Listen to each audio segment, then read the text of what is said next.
আসসালামু আলাইকুম। আজ 2রা মে 2025 রোজ শুক্রবার। সবাইকে জুমা মোবারক।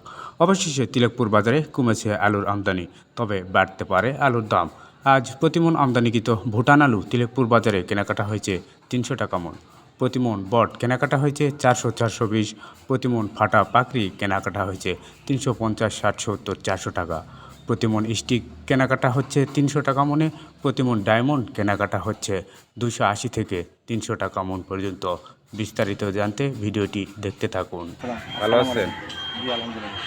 আজকে কি আলু কিনলেন ভাই? জি ভাই, আমার বাসা নাটোর লালপুর। আমি আলু কিনলাম 4 পদের আলু কিনেছে ভাই। পাকড়ি, রুমানা, ডায়মন্ড এবং হচ্ছে স্টিক। কত করে কিনলেন স্টিক? আলুর তো দাম খুব কম ভাই, চাষিরা তো মরে শেষ, আমরাও লস শেষ।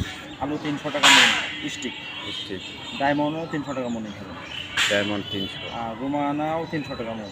রোমানাও 300, আর পাকড়ি 400 টাকা। পাকড়ি 400, ফাটা পাকড়ি। ফাটা পাকড়ি বট কিনেছেন নাকি? না ভাই, না বট আমাদের চলে না, আমাদের এই সব আলু চলে। আমাদের আলুর দাম কমের কারণে ব্যবসা হচ্ছে না ভাই।